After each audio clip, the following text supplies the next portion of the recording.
Bonjour à tous, bienvenue sur APC Pédagogie. Je vous propose aujourd'hui une petite formation sur la fonction ou la méthode split en Python. Comment utiliser cette méthode, une présentation. Puis on va voir la syntaxe et les paramètres de cette fonction. Et je vais finir par vous montrer la méthode rsplit. Et bien sûr, un exercice d'application. Présentation. Les chaînes en Python sont immuables, autrement, qu'une fois créées, les chaînes, une fois ils ont été créées, elles ne peuvent pas être modifiées. Pour remédier à ce problème, nous pouvons faire une copie de la chaîne et effectuer diverses opérations dessus. Pour cela, Python fournit une classe distincte qui est la classe str pour la gestion et les manipulations des chaînes. Une de ces opérations consiste à diviser une grande chaîne en morceaux ou sous-chaînes plus petites. La classe Python fournit une fonction intégrée qui s'appelle le split pour faciliter cette opération de fractionnement sur les chaînes. Autrement, on va utiliser la fonction split où la classe str fournit une fonction intégrée qui s'appelle split. Elle nous aide à fractionner les chaînes. La fonction split est l'opposé de la concaténation, join, autrement, qui fusionne ou combine des chaînes en une seule chaîne. Split, elle divise ou décompose une chaîne en ajoutant les données à un tableau de chaînes à l'aide d'un séparateur défini.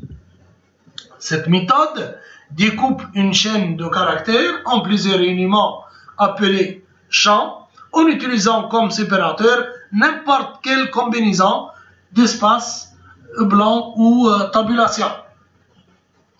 Elle convertit une chaîne en une liste de sous-chaînes. On peut choisir de caractères comme étant séparateur en le fournissant comme argument, sinon c'est un espace par défaut. On va voir la syntaxe de cette fonction.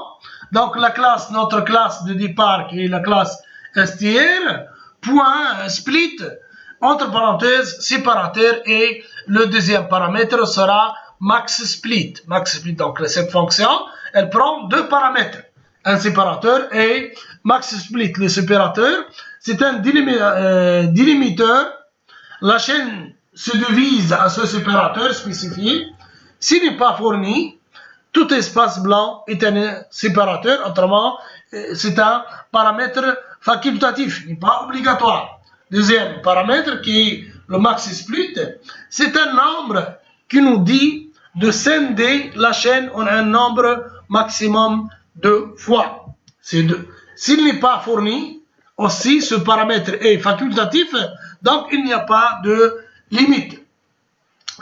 Je vais commencer avec le séparateur de champs.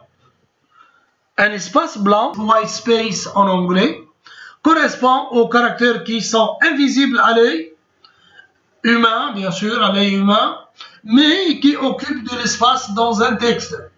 Les espaces blancs les plus classiques sont l'espace, tabulation et le retour à la ligne. Donc, espace, soit tabulation, soit retour à la ligne. On peut écrire chaîne.split, par exemple, ABC.split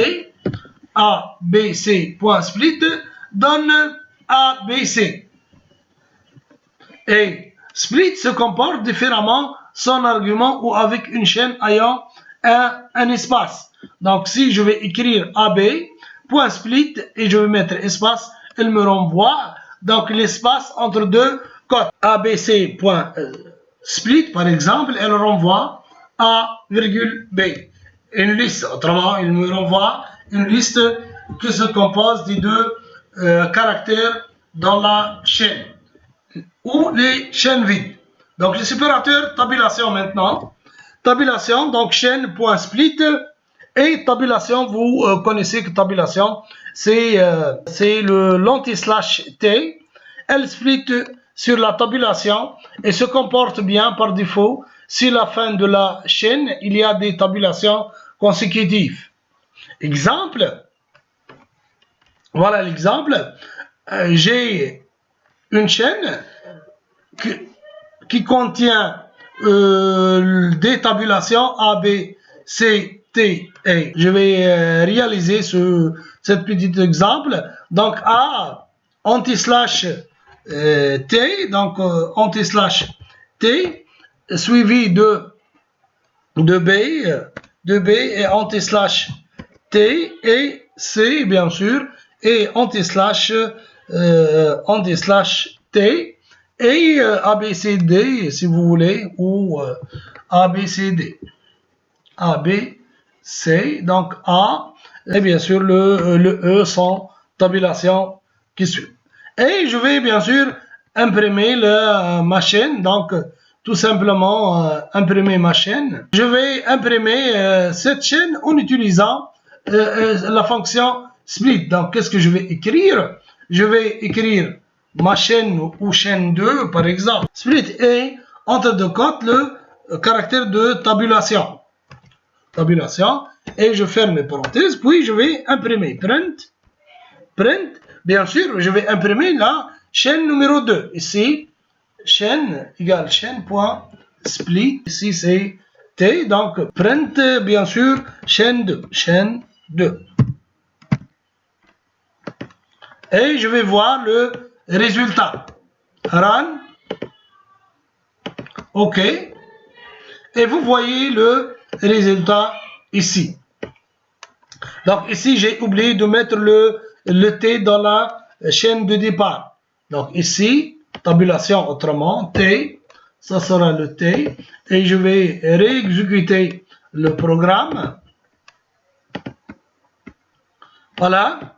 J'ai eu A, B, C, D, E. Donc, le départ, autrement, sans l'utiliser, j'ai imprimé ou j'ai affiché le résultat sans utiliser la fonction split. Et voilà, si je vais utiliser ma fonction split avec le caractère tabulation comme étant